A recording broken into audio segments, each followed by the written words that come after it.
Ram Ram boys and girls. ಇವಾಗ ನಾವು ತುಡರಂ movie ನೋಡಲಿಕ್ಕೆ ಹೋಗ್ತಾ ಇದ್ದೀವಿ. ಸೊ ಮೋಹನ್ ಲಾಲ್ ಅವರ ಮೂವಿ. ಸೊ 2.25 ಗಂಟೆ ಇದೆ ಮಲಯಾಳಂ ಮೂವಿ. ಸೊ ನೋಡುವ, ಆದಮೇಲೆ ನೋಡಿ ಬಂದ ಮೇಲೆ ರಿವ್ಯೂ ಮಾಡುವ. So once again welcome back to the channel.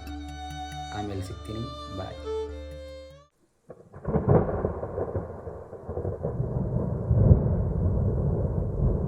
So guys, ತುಡರಂ ನೋಡಿ ಬಂದೆ. ಹೆವಿ ಮೂವಿ ಮಾರ್ರೆ. ಓ ದೇವ, ಇನ್ನೂ ಸಹ ಕಣ್ಣಂಚಲ್ಲಿ ನೀರು ಹೋಗಲಿಲ್ಲ ಅಂತ, ಅಷ್ಟು ಸೂಪರ್ ಇತ್ತು. ಸೊ ಅದೇ ಆಗಲೇ ಹೇಳಿದಾಗೆ ಮೋಹನ್ ಲಾಲ್ ಅವರ ಮೂವಿ. ಆದಮೇಲೆ ಮ್ಯೂಸಿಷಿಯನ್ ಬಿಜಯ್ ಅಂತ, ಆಮೇಲೆ ತರುಣ್ ಬಿಜಯ್ ಅಂತ ಅಲ್ಲ, ಅದು ತರುಣ್ ಮೂರ್ತಿ.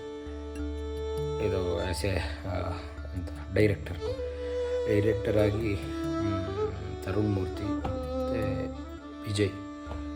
ಸೊ ವಿಜಯ್ ಅವರದ್ದು ಮ್ಯೂಸಿಕ್, ಇಂಥ ಮ್ಯೂಸಿಕ್ ಸುಮಾರು ಇಂಥ ಫಿಲ್ಮನ್ನೇನು ಇಲ್ಲ, ಟಚ್ ಆಗ್ತದೆ, ಇಲ್ಲಿಗೆ ಟಚ್ ಆಗ್ತದೆ. So very good movie. ಒಂದು ಸುಮಾರು ದಿವಸಗಳ ನಂತರ ಹೀಗೊಂದು ಮೂವಿ ಬಂದಿದೆ. ಸೊ ಮೋಹನ್ ಲಾಲ್ ಅವರ ಅಂದರೆ ಗೆಟಪ್ ಹೀಗಿರೋದು ನೋಡಿರ್ತೀರ, ಆದರೆ ಈ ನಟನೆ ನೋಡಿರಲಿಕ್ಕೆ ಸಖತ್ ಆ್ಯಕ್ಟ್ ಮಾಡಿದ್ದಾರೆ. ಆಮೇಲೆ ಸ್ಮೂತಾಗಿ ಸ್ಟೋರಿ ಹೋಗ್ತದೆ, ಆಮೇಲೆ ಒಂದು ಟ್ರಾವೆಲ್ಸ್ ಬರ್ತದೆ, ಅಂದರೆ ಟ್ವಿಸ್ಟ್. ಸೊ ಥ್ರಿಲ್ಲಿಂಗ್ ಆಗಿತ್ತು, ಹಾಗೆ ಸ್ವಲ್ಪ ಕಾಮಿಡಿಯೂ ಇತ್ತು. ಟೋಟಲಾಗಿ ಸಖತ್ ಮೂವಿ. ಪೈಸಾ ವಸೂಲ್ ಅಷ್ಟೇ. 10 ಔಟ್ ಆಫ್ 9 ಕೊಡ್ಬೋದು. ಅಂದರೆ 10 ಔಟ್ ಆಫ್ 10 ಕೊಡಲಿಕ್ಕೆ ಸಾಧ್ಯ ಇಲ್ಲ ಯಾವ ಮೂವಿಗೂ, ಯಾಕಂತಂದರೆ ಇದಕ್ಕಿಂತಲೂ ಚೆನ್ನಾಗಿ ಎಷ್ಟು ಬರ್ತದೆ ಅಂತ ಗೊತ್ತಿಲ್ಲ. ಹಾಗಾಗಿ ಅದಕ್ಕಾಗಿ ಯಾವತ್ತು ಹೀಗೆ ಹೇಳೋದು. ಆದಮೇಲೆ ನೆಕ್ಸ್ಟ್ ಅಂತ ಹೇಳೋದು, ಅದೇ ಫಸ್ಟ್ ಹಾಫಲ್ಲಿ ಒಂದು ಎಂಡಿಗೆ, ಆದರೆ ಇಂಟರ್ವಲ್ ಬರೋ ಮುಂಚೆ ಒಂದು ಏನು ಹೇಳ್ತಾರೆ, ಇನ್ನು ಮುಂದೆ ಏನು ನಡೀತದೆ ಅಂದರೆ ಈ ಧಾರಾವಾಹಿ ಎಲ್ಲ ಇರ್ತದಲ್ಲ, ಆ ರೀತಿಯಲ್ಲಿ ನಿಲ್ಲಿಸ್ತಾರೆ, ಅಂದರೆ ಎಕ್ಸೈಟ್ಮೆಂಟ್ ಆಗಿ.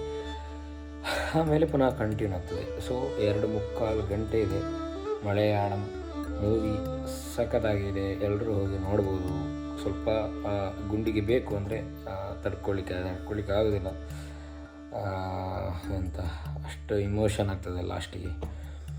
ಸೊ ಅದೇ ಈ ಮೂವಿಯ ಒಂದು ಪಟ್ಪಟಾದ ಒಂದು ಅಂತ ಹೇಳೋದು ರಿವ್ಯೂ, ಆನೆಸ್ಟ್ ರಿವ್ಯೂ. ಸೊ ಈ ರಿವ್ಯೂ ಇಷ್ಟ ಆಗಿದರೆ ಕಮೆಂಟ್ ಮಾಡಿ.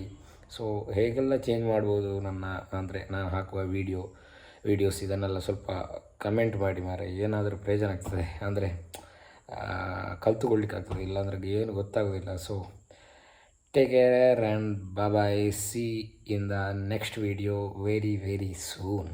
Okay, bye. ಜೈ ಶ್ರೀರಾಮ್.